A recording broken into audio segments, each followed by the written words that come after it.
A era da paz está chegando. O reino da divina vontade. E não é uma heresia. Ouça tudo o que os nossos padres da nossa igreja, papas e santos dizem sobre o reino que virá em breve e o triunfo do Imaculado Coração de Maria. Convidamos você a ouvir conosco cada colocação de cada uma dessas pessoas ilustres da nossa igreja, da história, que profetizavam que um reino de luz e de paz irá acontecer. Essa é a mensagem oficial para esses tempos que nós estamos vivendo. Tudo o que está acontecendo ao nosso redor não é para nos dar medo, mas sim alegria e confiança. Não iremos desanimar e nos desiludir, e nem abraçar as falsas profecias deste tempo. Todos os profetas que estão hoje se dizendo donos da verdade são, na verdade, falsos profetas, que vivem somente do medo e proclamam somente desgraças. Nossa missão é dizer para você a verdade, de que tudo o que está acontecendo é necessário para que Deus purifique o mundo e nos traga um novo tempo de felicidade e paz para a nossa igreja. Ninguém poderá destruir a nossa igreja, porque as portas do inferno nunca prevalecerão sobre ela. Todas as vozes que estão agora contrárias à voz do nosso Papa devem ser abafadas. Todo o medo, toda aflição e desespero e angústia não são de Jesus Cristo, não são mensagens de salvação e de paz.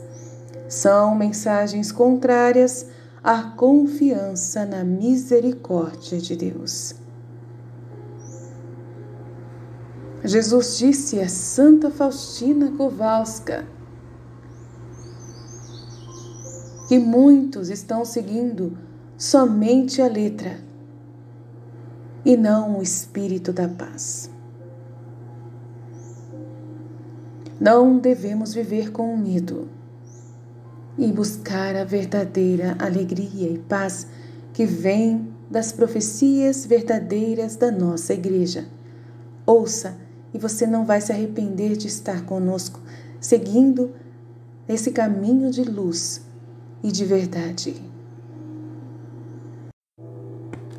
Quando alguém considera o testemunho a favor de uma era futura de paz e santidade universal, dos ensinamentos dos apóstolos, padres, doutores e místicos, a evidência a seu favor parece esmagadora.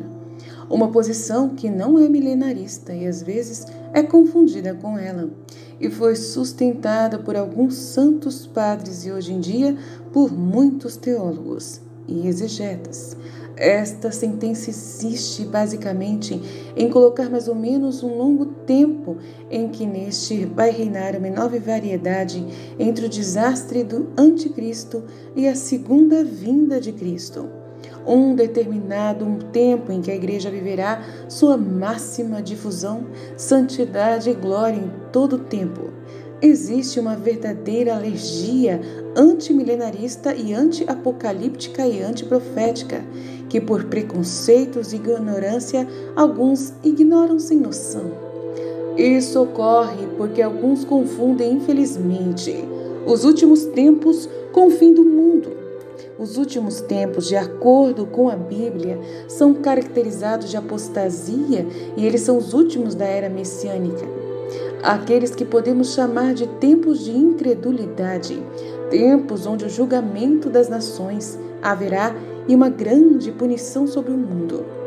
Aqueles que frequentemente anunciam as profecias para nós, homens vivos, longe do Evangelho e atrás das costas destes castigos. Mas é um mundo que vai ser purificado para uma admirável paz e santidade em que Cristo vai reinar em todos os corações. E essa igreja, nesse tempo glorioso, irá acontecer para um destino histórico para ela marcada de um descanso sabático de Deus, onde a santidade será articulada no pedido central do Pai Nosso. Venha o teu reino e sua vontade será feita na terra assim como no céu.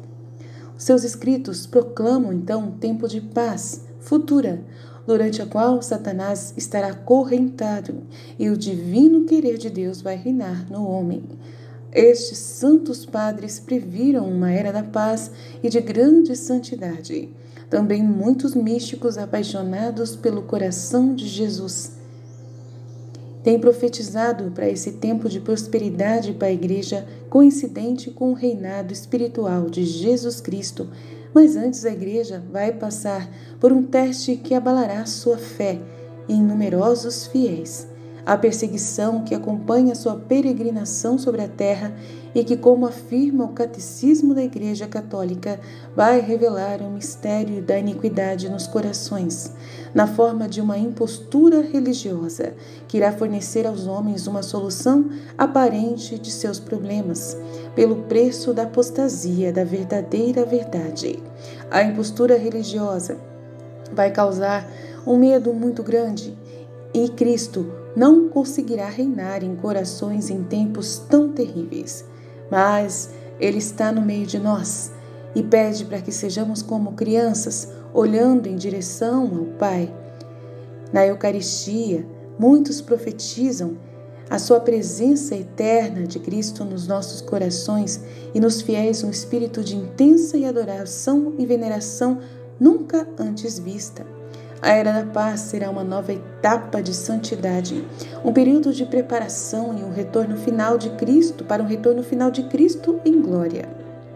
E vamos então colocar as profecias dos nossos padres da igreja e tudo o que eles nos trouxeram, as verdades sobre esta Era da Paz em que precisamos acreditar. Embora Jesus tenha falado claramente à serva de Deus Luísa Picarreta sobre o seu reino, o fato é que ela é apenas uma entre milhares de profetas que também receberam de Jesus profecias sobre um reino, um período de paz glorioso ao longo da história da Igreja, e profecias estas totalmente aprovadas pelo magistério da Igreja. Santos e papas tiveram inúmeras revelações e promessas relatadas por esses nossos pais da Igreja e profetas ao longo desses 2 milênios. Esta era, na verdade, é tão repetidamente prometida e tão difundida que contém inúmeros documentos, como, por exemplo, a velha Enciclopédia Católica de ortodoxia inquestionável e de grande autoridade, para não mencionar tantos outros documentos, encíclicas e até mesmo o Catecismo da Igreja Católica que ensinam a mais notável de todas as profecias para esse nosso tempo, nesses tão aclamados e difundidos fim dos tempos, que percebemos já em seus diversos sinais anunciados com grandes calamidades iminentes sobre a humanidade e sobre a terra. E um triunfo de uma paz com uma renovação do mundo, após uma renovação do mundo, em que todos os místicos concordam em 2 recursos principais. Todos eles apontam para alguns terríveis castigos de purificação do ser humano, incluindo uma grande revolução que brotou da maioria por uma grande impiedade profundamente enraizada, que consiste numa oposição formal a Deus e sua verdade, e resultando disso na mais tremenda perseguição ao qual a Igreja já esteve sujeita. E também prometem, depois dessa tribulação, uma grande vitória para a Igreja, ainda mais esplêndida, que ela jamais sequer experimentou em todos esses 2 milênios. Por isso, vamos citar o que Jesus disse a Luísa sobre essas suas promessas para nós. Agora, minha filha, chegamos à minha vontade. Você acredita que é uma santidade como outra? Uma graça tão grande que não é igual a nenhuma outra, a que eu fiz em tantos séculos aos outros santos e a toda a Igreja. Aqui é uma nova era, um bem que deve servir a todas as gerações. Mas é necessário que todo esse bem se concentre primeiro em mim, através de você. Como eu fiz na redenção, que eu centralizei tudo em minha mãe. Agora centralizo tudo a partir de você, Luísa. E veja como as coisas andam de mãos dadas.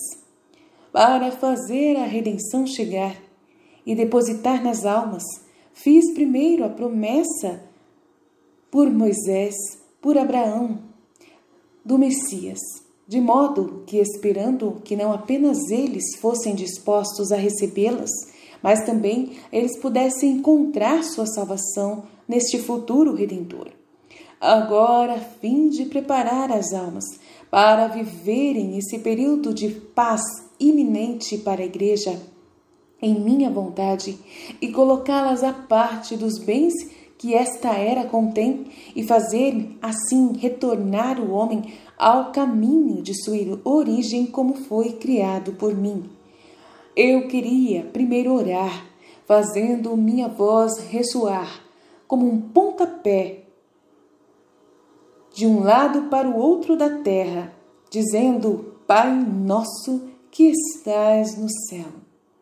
Eu não disse meu pai, mas o chamei de pai de toda a família humana, para envolvê-lo no que seria acrescentado, que todos santifiquem o seu nome, para que o seu reino volte à terra e venha, e sua vontade seja feita assim na terra como no céu.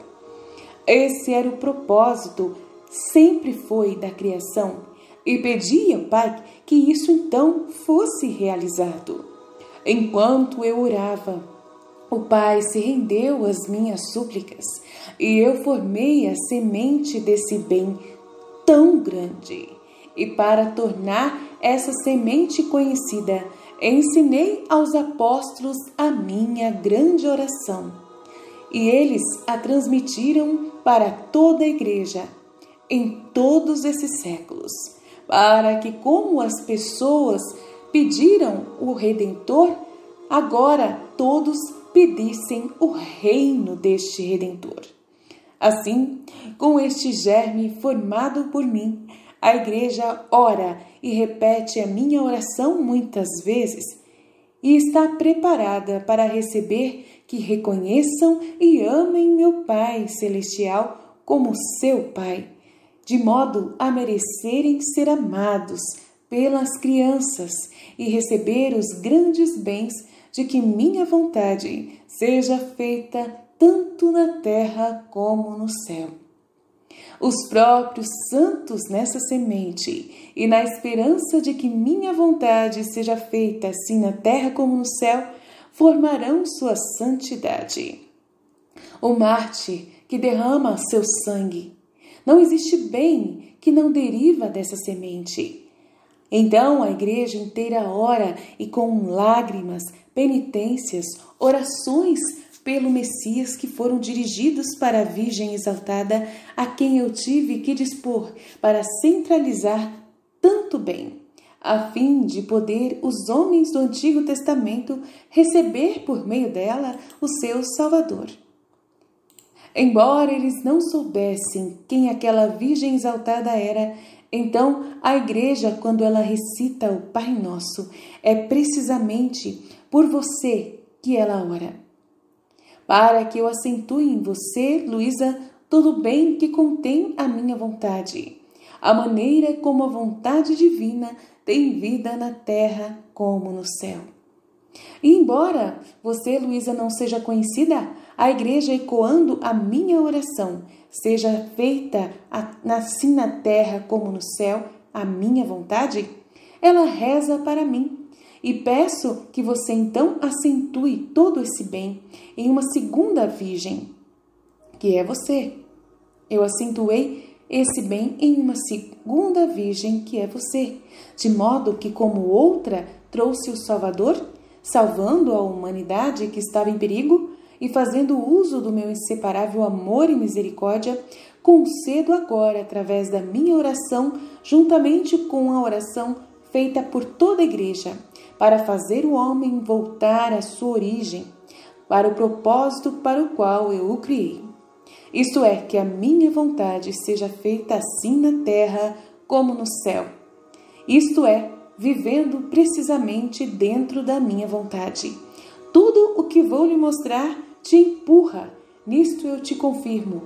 Este é o grande fundamento que estou formando em sua alma, Luísa. E para fazer isso, centralizo todas as graças passadas, do passado, presente e futuro, que fiz a todas as gerações. Pelo contrário, eu as dobro, multiplico-as, porque sendo minha vontade a maior, mais santa, mais nobre, que não tem começo e nem fim, para colocar em uma criatura que é certo e digno que concentre todos os bens possíveis desse reino nesta criatura, inúmeras graças, pureza e nobreza divina, para que esta minha vontade tenha a mesma coragem que detém no céu essa vontade.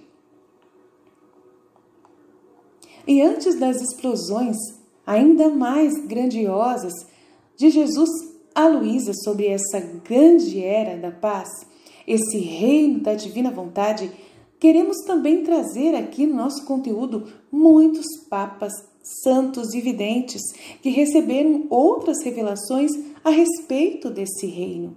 Mas iremos falar mais um trecho de Luísa Picarreta para que nós possamos entender um pouco mais o que Jesus gostaria de nos ensinar através dela. E quando meu fiat voluntas tua, seja feita a tua vontade, assim na terra como no céu, tiver sua realização, então a conclusão completa da segunda parte do Pai Nosso também chegará, que o pão nosso de cada dia dai-nos hoje. Eu disse, Pai Nosso, em nome de todos, peço 3 tipos de pão, todos os dias. O pão da vontade de Deus, antes, mais do que o pão que é necessário a todo momento, em todas as circunstâncias. De fato, deve-se ser não apenas pão, mas como o ar balsâmico que traz a vida, a vontade de Deus, que é a circulação da vida de Deus na criatura. Pai, se este pão da sua vontade não for dado, nunca poderei receber todos os frutos da minha vida sacramental, que é o segundo pão que lhe pedimos todos os dias. Oh, quão ruim é a minha vida sacramental quando o pão da sua vontade não nutre as almas. De fato, encontram o pão corrupto da vontade deles, humana. Oh, como isso me suga! Como eu me esquivo disso! E embora eu vá até eles no sacramento, mas não posso lhes dar todos os frutos e bens e feitos de santidade, porque não encontro o pão nosso, que é o nosso pão de nossa vontade. E se as criaturas, no entanto, algo que eu der é em pequena proporção, de acordo com as suas disposições, mas não todos os bens que eu posso dar. Em minha vida sacramental, fica esperando pacientemente que o homem pegue o pão primeiro da vontade suprema para poder eu dar todo o bem da minha vida sacramental. Então você vê quanto que o sacramento da Eucaristia, não apenas, mas todos os outros sacramentos deixados à minha igreja, instituídos por mim, darão todos os frutos que eles contêm e plena satisfação quando o nosso pão, que é a vontade de Deus, for concluído na era da paz, tanto na terra como no céu? Então, vocês peçam o terceiro pão. Esse é o terceiro que eu também irei enviar, que é o pão material. Como eu poderia dizer, dei-nos o nosso pão hoje? Tendo em vista que o homem, tendo que fazer a nossa vontade, o que era nosso era dele, e o Pai não precisava mais dar o pão de sua vontade, nem o pão da minha vida sacramental. E agora que já deu 2, dará o pão diário da vida natural dos filhos legítimos. Usurpadores e maus para os filhos que tirar dos usurpadores e maus para os filhos legítimos e bons que manterão os bens do Pai em comum. Por isso disse, dai-nos o pão nosso. Então eles comerão o pão abençoado que será dividido para todos os filhos. Tudo sorrirá ao seu redor nesse grande triunfo da era da paz, onde a terra e o céu terão a impressão total da harmonia de seu Criador. Então acrescentei, perdoe as nossas dívidas, assim como perdoamos os nossos devedores, para que também a caridade seja perfeita e o perdão será perfeito. Terá a impressão de grande heroísmo, como eu tinha na cruz. Quando o homem comer o pão da minha vontade, com o pão do meu sacramento e o pão dado material, todas as virtudes serão absorvidas em minha vontade e todos receberão a marca do verdadeiro heroísmo e virtudes divinas. Serão como muitos rios que emergirão do seio do grande mar da minha vontade. E se eu acrescentasse e não caiamos em tentação, como Deus poderia nos levar à tentação?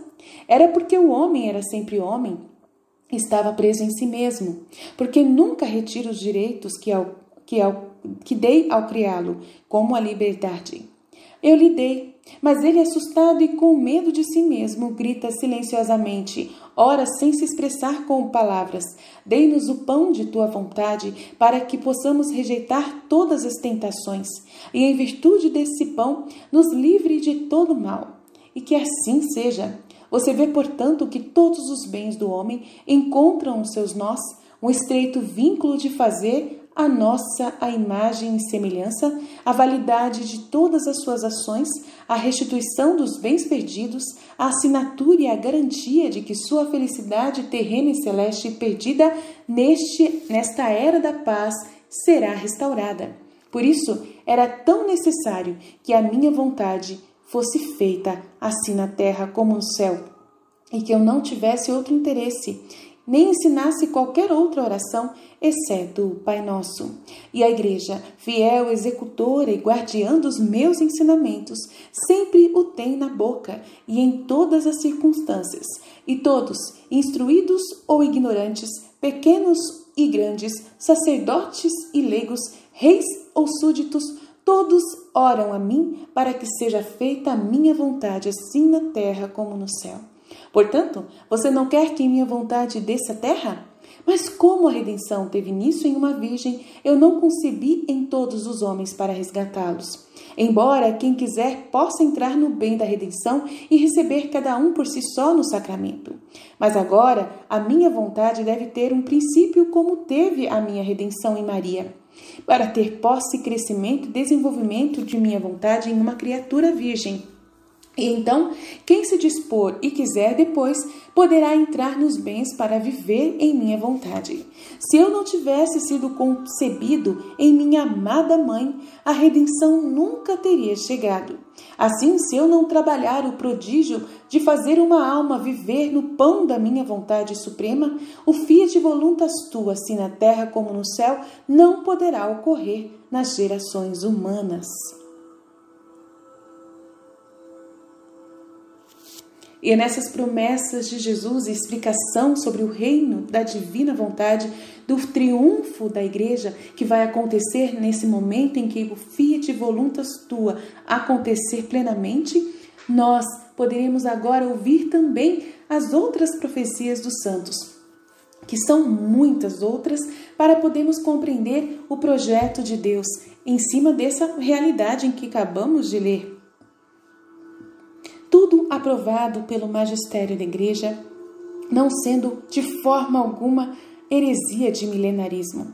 Muito pelo contrário, é uma verdade plena que o próprio Senhor Deus deu não só a Luísa, mas, como eu já disse, a diversos santos na história. E queremos trazer, a partir de agora, todos eles para você ouvir. Preste muita atenção e fique conosco. Santo Justino Mártir. Eu e todos os outros cristãos ortodoxos temos certeza de que haverá uma ressurreição da carne, seguido por 1000 anos, em uma cidade reconstruída, embelezada e ampliada de Jerusalém, como foi anunciado pelos profetas Ezequiel, Isaías e outros. Um homem entre nós chamado João, um dos apóstolos de Cristo, recebeu e predisse que os seguidores de Cristo habitariam em Jerusalém por 1000 anos, e que depois da ressurreição e julgamento universal, em suma, a eterna ocorreria. Tertuliano. Mas confessamos que um reino nos foi prometido na terra, embora antes do céu, apenas em outro estado de existência, na medida em que será após a ressurreição por 1000 anos na cidade divinamente construída de Jerusalém. Santo Irineu. A bênção prevista, portanto, pertence inquestionavelmente aos tempos do reino, quando os justos devem governar após a sua ressurreição dos mortos, quando também a criação, tendo sido renovada e libertada, frutificará com abundância de todo tipo de alimento do orvalho do céu e da fertilidade da terra.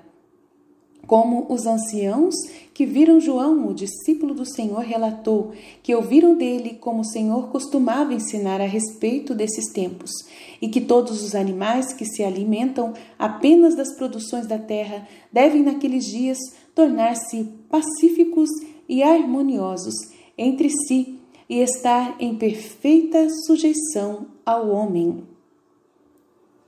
Lactâncios.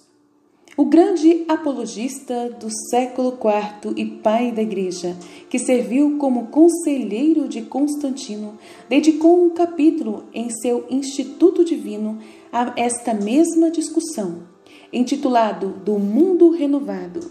Ele fala em termos vagos de um tempo literal na Terra, após uma vinda intermediária não física, de Cristo, durante a qual Satanás é acorrentado e o justo floresce, descrevendo claramente como esse tempo envolverá uma espécie de retorno ao estado original de justiça. Lactâncios descreve essa era como sendo aquela que os animais não serão nutridos pelo sangue, nem os pássaros pelas presas, mas todas as coisas serão pacíficas e tranquilas. Leões e bezerros devem ficar juntos na manjedoura. O lobo não deve levar as ovelhas. O Papa São João XXIII profetizou o seguinte: às vezes temos que ouvir muito para nosso arrependimento as vozes de pessoas que, embora ardendo de zelo, carecem de um senso de discrição e medida. Nesta era moderna, eles não conseguem ver nada além de prevaricação e ruína. Sentimos que devemos discordar daqueles profetas das desgraças que sempre estão prevendo desastres, como se o fim do mundo estivesse próximo. Em nossos dias, a providência divina está nos levando a uma nova ordem de relações humanas que, pelo esforço humano e até além de todas as expectativas, são direcionadas para o cumprimento dos desígnios superiores e inescrutáveis de Deus, em que tudo, mesmo os contratempos humanos, leva ao bem maior da Igreja. E depois dele, o Papa São Paulo VI também deixou claro que o futuro veria uma nova era na Terra. Disse: a unidade do mundo será a dignidade da pessoa humana, que deve ser reconhecida não apenas formalmente, mas efetivamente. A inviolabilidade da vida, desde o ventre até a velhice. Desigualdades sociais indevidas serão superadas. As relações entre os povos serão pacíficas, razoáveis e fraternas. Nem egoísmo, nem arrogância, nem a pobreza devem impedir o estabelecimento de uma verdadeira ordem humana, um bem comum e uma nova civilização. E antes de se tornar Papa, Karol Wojtyła visitou os Estados Unidos em 1976 e deu uma palestra em que afirmou: agora estamos diante do maior confronto histórico que a humanidade passou. Estamos agora enfrentando o confronto final entre a Igreja e a anti-Igreja, do Evangelho contra o anti-Evangelho. Através de suas orações e minhas, é possível aliviar essa tribulação, mas não é mais possível evitá-la. E ele disse mais que as lágrimas deste século prepararam o terreno para uma nova primavera do espírito humano. E no ano mais tarde ele disse: esta é nossa grande esperança e nossa petição, que venha o seu reino, um reino de paz, justiça e serenidade que restabelecerá a harmonia original da criação. Papa João Paulo II deixou claro que ele vê essa nova era chegando com o início do terceiro milênio, como consequência dessa santidade nova e divina de viver na vontade divina. E ele disse que o próprio Deus havia providenciado para promover a santidade nova e divina com a qual o Espírito Santo deseja enriquecer os cristãos no início do terceiro milênio, a fim de fazer de Cristo o coração do mundo. E em sua entrevista ao Sr. Peter Sivide, intitulada Sal da Terra, o cardeal Ratzinger confirmou o que o Papa São João Paulo II costumava dizer, mas que era difícil de encontrar com uma fonte clara, que o terceiro milênio seria de fato uma primavera do cristianismo e até uma reunificação cristã. O Papa João Paulo II realmente nutre uma grande expectativa de que o milênio das divisões seja seguido por um milênio de unificações. Ele tem, em certo sentido, a visão de que o primeiro milênio cristão foi o milênio da unidade cristã, Havia cismas, como sabemos, mas ainda havia a unidade do Oriente e do Ocidente. O segundo milênio foi o milênio das grandes divisões, e que agora, precisamente no final do segundo milênio, poderíamos redescobrir uma nova unidade através de uma grande reflexão comum. E todo o seu esforço ecumênico está nessa perspectiva histórico-filosófica. E o Concílio Vaticano II é, portanto, preenchido com a esperança de que os milênios tenham sua fisionomia e que todas as catástrofes de nosso século, todas as lágrimas, como o Papa diz, serão arrebatadas no final e transformadas em um novo começo, numa unidade da humanidade, unidade das religiões, unidade dos cristãos. Devemos procurar essas unidades novamente para que uma época mais positiva possa realmente começar. Nós devemos ter visões. Essa é uma visão que inspira e nos desafia a seguir nessa direção. A incansável atividade do Papa vem precisamente de seu poder visionário. E, de fato, nas considerações finais de seu discurso às Nações Unidas em 1995, o próprio João Paulo II disse: "Não devemos ter medo do futuro, não devemos ter medo do homem. Não é por acaso que estamos aqui. Toda a pessoa humana foi criada à imagem e semelhança daquele que é a origem de tudo o que é. Com a ajuda da graça de Deus, podemos construir no próximo século e do próximo milênio uma civilização digna da pessoa humana, uma verdadeira cultura de liberdade. Nós podemos e devemos fazê-lo, e ao fazer isso, veremos que as lágrimas deste século prepararam o terreno para uma nova primavera do espírito humano."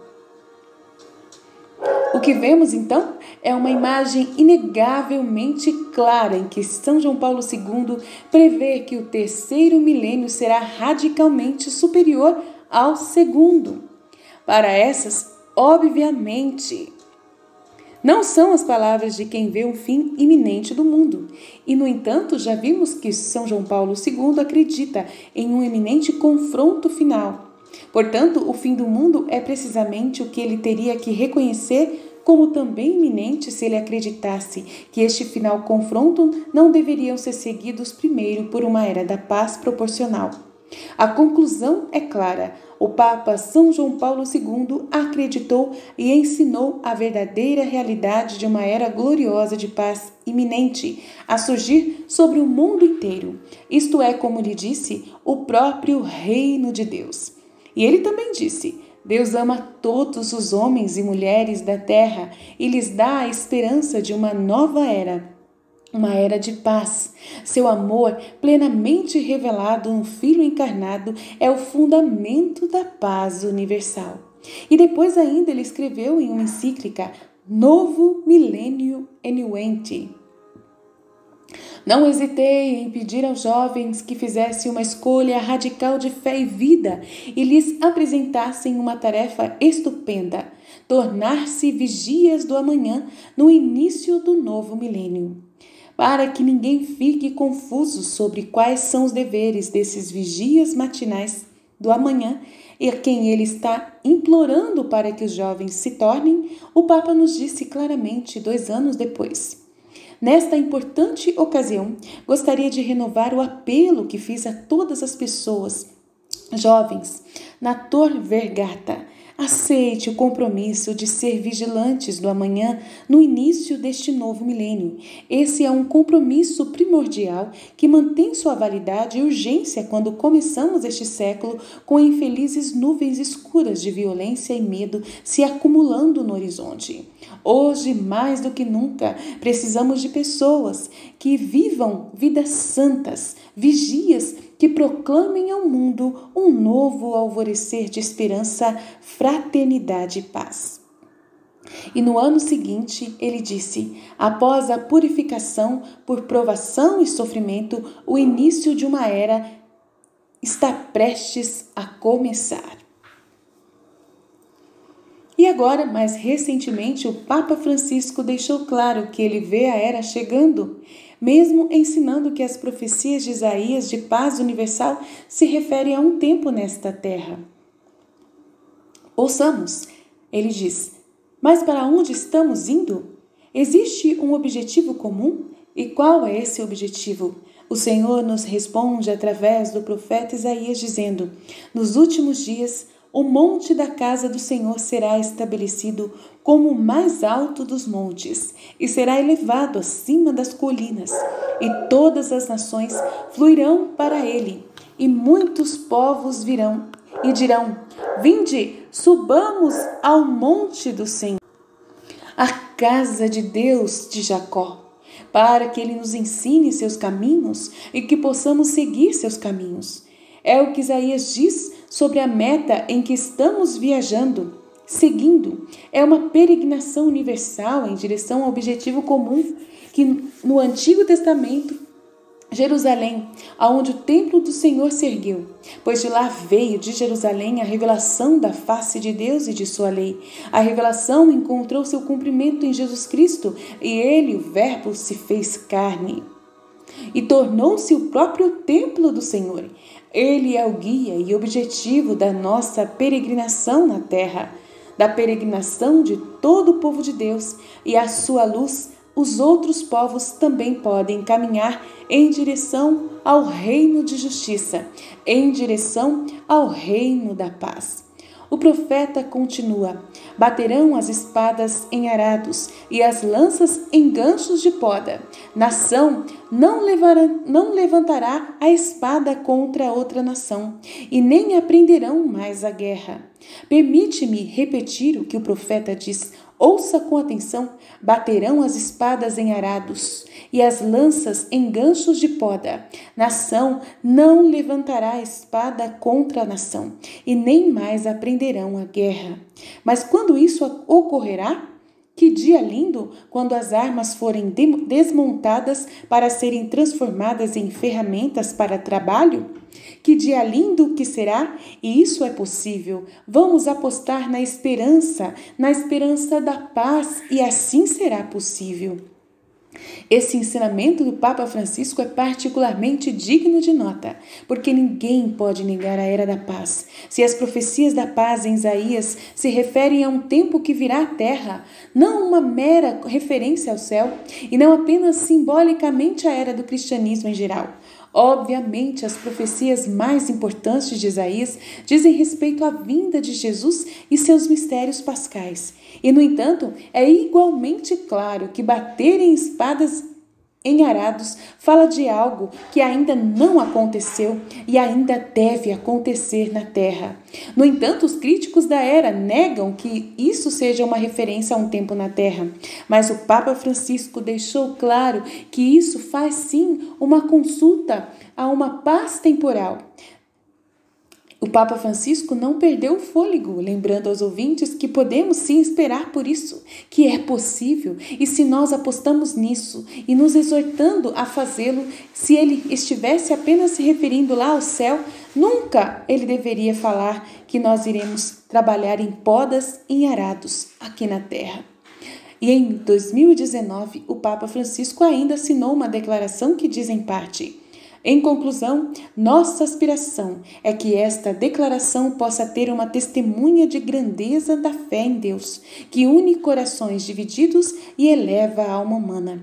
É isso que esperamos e procuramos alcançar com o objetivo de encontrar uma paz universal que todos possam desfrutar nessa vida.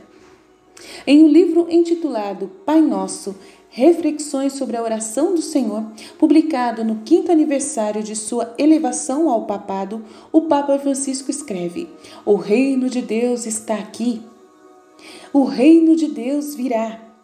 É o tesouro escondido no campo.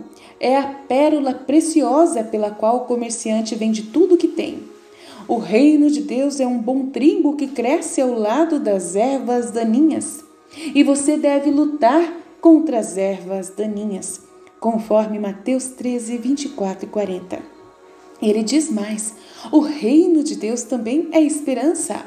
O reino de Deus está chegando agora, mas ao mesmo tempo ainda não chegou completamente. Foi assim que o reino de Deus, que não chegou, vai ainda chegar. Jesus tomou carne, tornou-se homem como nós, caminha conosco e nos dá esperança para o nosso amanhã. Estou sempre com você até o fim dos tempos, disse Jesus em Mateus 28:20. O reino de Deus é algo que nos pertence, ou melhor, é melhor pensar de outra maneira. Devemos nos permitir ser possuídos pelo reino, para que ele venha. Esta é a verdadeira fé cristã. Mas, ao mesmo tempo, há também a necessidade de lançar a âncora aqui e de prender a corda, porque o reino ainda está chegando.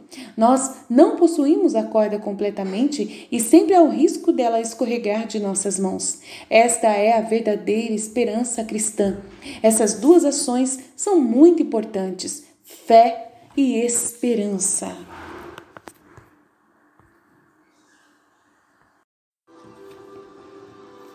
Continuando no campo das aparições marianas aprovadas, também há grandes palavras e profecias referente à Era da Paz.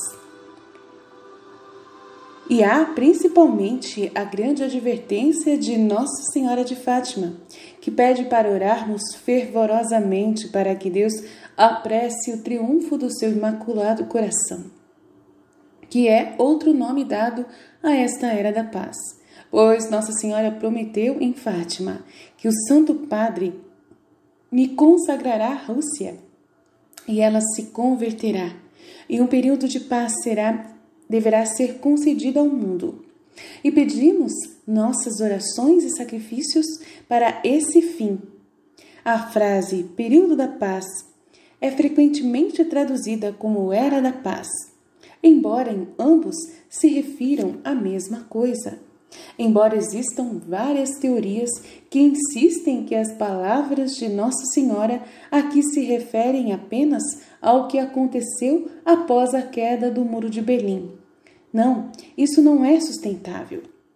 Em relação à profecia da paz de Nossa Senhora da Fátima, muitos católicos dizem que ela prometeu que no fim o seu Imaculado Coração triunfará e um período de paz será concedido a toda a humanidade. Esta é uma promessa absoluta, sem qualificação, e é certo que virá. Que outras grandes notícias a Mãe de Deus poderia trazer à Terra, a não ser a grande paz em toda a Terra? A primeira promessa do seu filho em Belém foi a paz na Terra.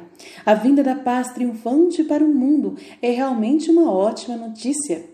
A promessa de paz de Nossa Mãe é uma das declarações mais profundas que foram dadas à humanidade desde a ascensão de Cristo ao céu. Essa promessa fornece a chave para que o homem possa esperar que, do ano de 1917 até a época do julgamento geral, a maioria das pessoas acredita que essa paz prometida ainda é uma promessa. E não é somente uma cessação de tempo de guerra, mas é muito mais do que isso. Será uma paz que o mundo ainda nunca conheceu. Será paz para toda a humanidade. Pode ser nada menos que a paz absoluta que ela dará à humanidade. As palavras fim, triunfo e período da promessa da paz de Nossa Senhora de Fátima têm muito significado. Parece que a palavra final deve indicar a conclusão da luta antiquíssima da Mãe Maria contra Satanás. E a palavra triunfo deve significar vitória completa sobre o mal. Se o triunfo estiver completo, isso traria o fim da natureza corrupta do homem. E referente a essa promessa de Nossa Senhora, o Papa João Paulo II foi profeta de nossos tempos e da fórmula de Fátima para a divina misericórdia, que acreditamos ser a Era da Paz, a civilização do amor, que Nossa Senhora prometeu em Fátima.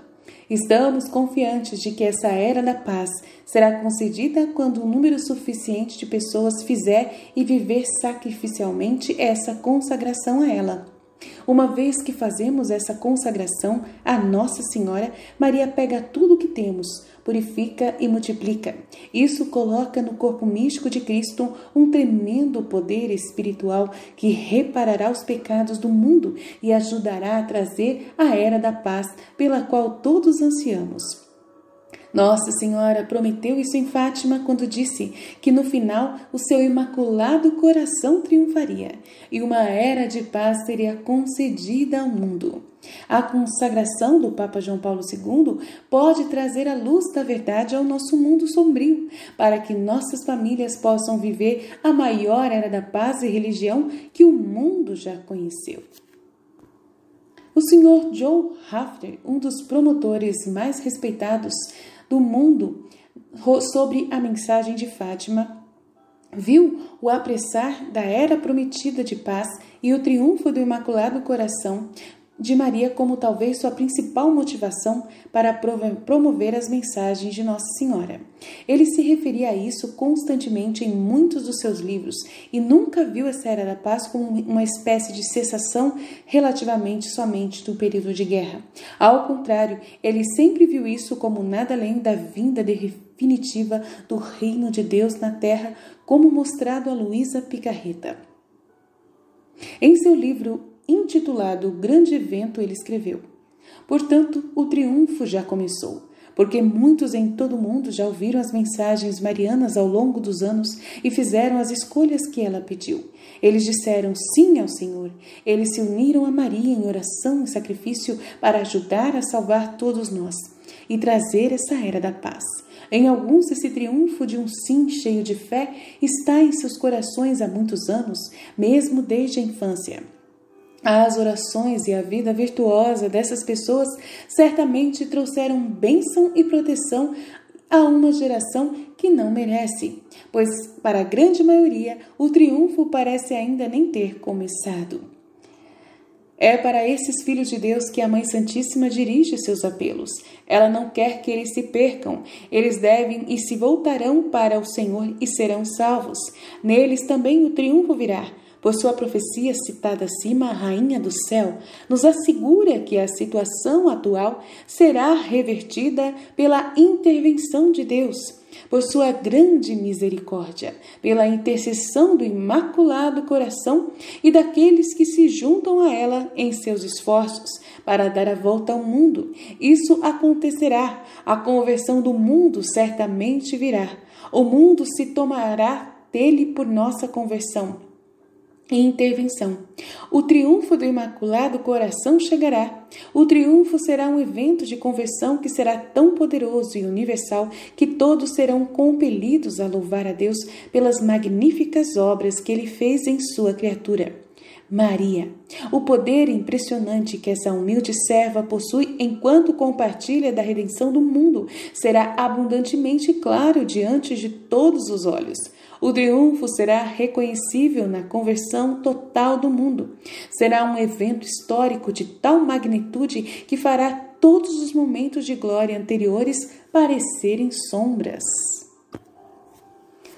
O Dr. Mark Miravalle, também um autor que escreveu no seu livro que um número significativo de autores e pensadores marianos contemporâneos em todo o mundo também vê na proclamação papal de Maria como corredentora, juntamente com seus subsequentes papéis espirituais de mediadora de todas as graças e advogada, o que tem sido referido como a iniciação ou início definitivo do triunfo do Imaculado Coração de Maria, profetizado na aparição de Maria em 1917 em Fátima, Portugal.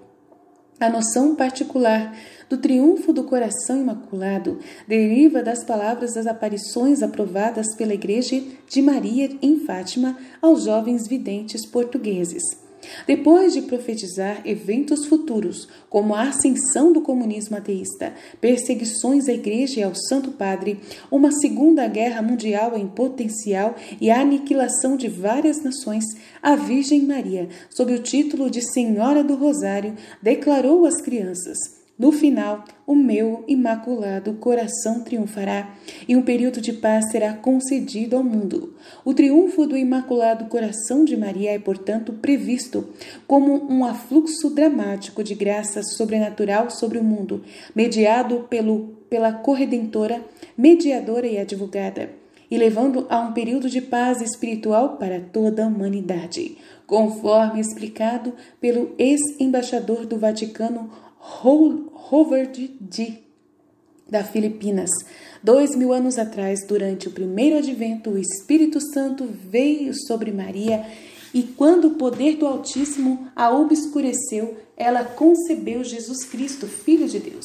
Agora, durante este novo advento, é a mãe de todos os povos, corredentora, mediadora de todas as graças e advogada que acompanhará sua esposa a descer em nossos corações e almas e recriar em cada um de nós, se dermos nosso decreto à semelhança de Jesus, a proclamação do quinto dogma, que não é mais uma nossa prerrogativa, mas é sim nosso dever.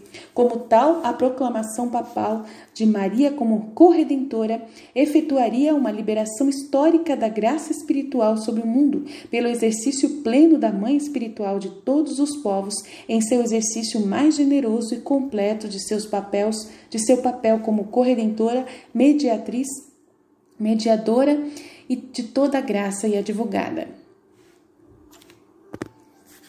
E já Santa Faustina, a nossa Santa da Divina Misericórdia, cujas revelações receberam mais alto grau de aprovação da Igreja, recomendou escrevendo: apesar da raiva de Satanás, a divina misericórdia triunfará sobre o mundo inteiro e será adorado por todas as almas. Parece claro que essa referência indica um tempo na Terra durante o qual existe um triunfo da fé em todas as almas que vivem neste tempo, pois o próprio juízo final, no final definitivo dos tempos, não é chamado de triunfo da misericórdia. Antes, isso é justamente referido como um tempo da justiça universal e absoluta. Santa Faustina escreveu anteriormente que orava pelo triunfo da Igreja, que ela desejava que esse triunfo fosse apressado. É importante notar que ela não teria escrito isso se não acreditasse que esse triunfo ainda fosse desejado e planejado por Deus para o futuro. E a venerável Conchita de Armida também é um exemplo do dom de viver na vontade divina. Ela mereceu sua própria sessão. E ela nasceu na festa da Imaculada Conceição, no ano de 1862, esposa e mãe de 9 filhos. Ficou viúva aos 39 anos, morreu exatamente 10 anos e um dia antes da morte da Luísa. E ela foi beatificada em maio de 2019. Conchita é bem conhecida por suas revelações místicas, portanto, essa beatificação deu grande peso à ortodoxia dessa nova santidade, das santidades que Jesus revelou a Conchita tão explicitadamente que não há dúvida de que ele está revelando exatamente a mesma coisa que revelou a Luísa Picarreta. Ela escreveu a Conchita: ao enviar ao mundo um novo Pentecostes, Jesus disse: quero que ele seja inflamado, purificado, iluminado, purificado pela luz e pelo fogo do Espírito Santo. O último estágio do mundo deve ser marcado muito especialmente pela efusão do Espírito Santo. Ele deve reinar nos corações e no mundo inteiro, não tanto para a glória de sua pessoa, mas para tomar meu Pai amável e prestar testemunho de mim, embora a sua glória seja de toda a Trindade. Diga ao Papa que é minha vontade que em todo o mundo cristão o Espírito Santo seja implorado para trazer a paz e seu reinado aos corações. Somente este Espírito Santo será capaz de renovar toda a face da terra. Ele trará luz, união e caridade aos corações. Que o mundo inteiro recorre ao Espírito Santo desde o dia do seu reinado para chegar. Este último estágio do mundo pertence muito especialmente a ele, o Espírito Santo, para que ele seja honrado e exaltado. Que a Igreja o pregue, que as almas o amem e que o mundo inteiro lhe seja consagrado. E a paz virá como uma reação moral e espiritual maior que o mal pelo qual o mundo é atormentado. De repente, esse Espírito Santo começa a ser chamado por orações, penitências e lágrimas, com o ardente desejo de sua vinda. E ele virá. Eu o enviarei novamente e claramente manifesto aos meus eleitos, e que surpreenderá o mundo e levará a igreja à santidade. Diário da Conchita, no dia 27 de setembro de 1918. E disse mais: peçam, supliquem o céu, para que tudo seja restaurado em mim pelo Espírito Santo, disse em 1º de novembro de 1927. E muito mais, quero voltar ao mundo em meus sacerdotes. Eu quero renovar o mundo das almas, tornando-me visto em meus sacerdotes. Quero dar um impulso poderoso à minha igreja, infundindo nela, por assim dizer, um novo Pentecostes. O Espírito Santo em meus sacerdotes. Escreveu em 5 de janeiro de 1928. Um dia não muito longe, no centro da minha igreja, em São Pedro, ocorrerá a consagração do mundo ao Espírito Santo, e as graças deste Espírito Santo serão derramadas no abençoado Papa que fará isto. É meu desejo que o universo seja consagrado ao Espírito Santo divino, para que ele possa se espalhar pela terra em um novo Pentecostes. E a venerável Martha Robin também era uma mística estigmatizada francesa que morreu em 1981.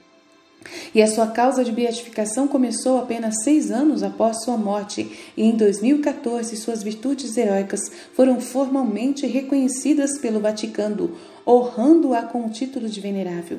Como a Marta também vivia apenas da Eucaristia como alimento, e também ficou acamada com a idade de 28 anos, logo após fazer um ato de abandono ao amor e à vontade de Deus, uma oração que ela mesma compôs e que lê-se em parte. Ela fala: ó Deus do amor, pegue minha memória e todas as suas memórias, pegue a minha inteligência, para que ela atue apenas para a sua maior glória. Tome minha vontade inteiramente, para que ela se afogue para sempre em sua própria. Nunca mais o que eu quero, ó Jesus, doce, mas sempre o que você quer. Recebe-me, guia-me, santifica-me, dirija-me, para você eu me abandono. A venerável Martha Robin viu claramente que uma era gloriosa estava prestes a surgir sobre a igreja e através dela no mundo. De fato, como muitos outros, ela identificou a profecia de São Luís Maria de Montfort, citada na sessão dedicada a ele, a respeito dos últimos dias, vendo os maiores santos da história que superariam todos os outros santos, como os nossos próprios dias. Sobre isso, Hugh Hovey escreve: é importante saber que Martha Robin se identificou e a seus seguidores como alguns dos apóstolos dos últimos tempos, os quais São Luís Maria de Montfort havia profetizado em sua verdadeira devoção a Maria. Estes são os grandes homens que estão por vir, mas Maria é quem, por ordem do Altíssimo, os modelará com o propósito de estender seu império sobre os ímpios, os idólatras e os maometanos. Em 29 de setembro de 1930, Martha Robin havia orado pela poderosa hora da colheita, quando o bem triunfará, quando a fé florescerá em todos os lugares e quando a chama viva do amor será acesa em todos os corações, tendo em mente que a chama viva do amor refere-se inconfundivelmente ao Espírito Santo. Martha Robin pode ter predito algo menos revolucionário do que o triunfo do Imaculado Coração e o reino do Espírito Santo no mundo. De fato, de acordo com o padre Finet, Martha Robin previu em 1936 que haveria sim um novo Pentecostes de amor, que a igreja seria renovada por um apostolado dos leigos muito antes do Papa João Paulo XXIII, o Papa Paulo VI e o Papa João Paulo II falarem de uma nova primavera na igreja ou de um novo Pentecostes de amor. E muitos outros místicos e muitas referências na Santa Escritura, tanto o Antigo Testamento como o Novo Testamento, fala dessa era da paz. Nós não iremos trazer tudo aqui porque ficaria muito longo. Muitos outros videntes atuais, antigos e outros teólogos renomados da nossa igreja falam constantemente dessa era da paz, dessa evolução que vai acontecer de Deus na terra, aonde o reino da divina vontade irá concretizar. Muitas vozes, como de Elizabeth Kindelman e outras vozes que vêm falar sobre essas graças e também Elizabeth da Trindade, aparições de Nossa Senhora de Zaro e muitas outras aparições, como a Conchita na Espanha, de Anhanguera também. Todas essas aparições nós poderíamos trazer aqui e principalmente agora as aparições de Medjugorje. Então, queremos que você fique conosco e acredite que em todo o nosso canal nós trazemos essas referências sobre o reino da divina vontade e a era da paz no livro Coroa da Santidade. Que você possa acompanhar tudo que nós estamos postando no nosso trabalho referentes a essa graça imensa que é a vinda do reino da divina vontade. E vamos terminar com um trecho ainda mais dado por Jesus a Luísa Picarreta, para que você não tenha dúvida do que Deus está para trazer para nós. Terminando nosso vídeo referente à Era da Paz, em 14 de julho de 1923, Jesus disse a Luísa: "Minha filha, o mundo inteiro está de cabeça para baixo e todos estão esperando mudanças, paz, coisas novas. Eles mesmos se unem para conferir e se maravilhar de que não podem concluir nada e tomam decisões sérias para que a verdadeira paz não surja e tudo seja resolvido apenas em palavras, mas nada para os fatos, e esperam que outras conferências sirvam para decisões mais sérias, mas em vão eles operam. E enquanto isso, nessa espera, todos estão com muito medo, e quem se prepara para novas guerras espera novas conquistas, mas com isso os povos choram, se despem vivos, e enquanto esperam cansados da triste era presente que os envolve, sombrios e sangrando, esperam e esperam uma nova era de paz e luz. O mundo está no ponto em que eu estive que vir à Terra. Todo mundo estava esperando um grande evento, por uma nova era como de fato aconteceu.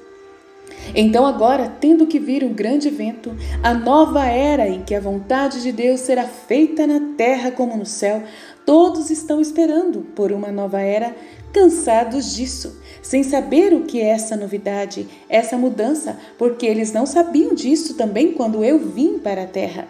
Essa expectativa é um sinal claro de que a hora está próxima, mas o sinal mais certo é a que estou manifestando e que quero fazer, e que transformando-me em sua alma, ao me voltar para minha mãe, ao descer do céu à terra, comunico-lhe minha vontade e os bens e os defeitos que ela contém para torná-lo um presente para toda a humanidade. Repetindo, essa expectativa é um sinal claro de que a hora está próxima, mas o sinal mais certo é que estou manifestando o que quero fazer e que, transformando em alma, ao me voltar para minha mãe ao descer do céu à terra, comunico-lhe minha vontade e os bens, os efeitos que ela contém para torná-lo um presente para toda a humanidade. Fie-te, confia. Jesus vai voltar na sua mãe. Confia. É a nossa mãe, o triunfo do seu imaculado coração, que vai representar Cristo voltando à terra para nós, que vai descer à terra. Confia em Deus e nós vamos receber essa graça. Amém? Deus abençoe você.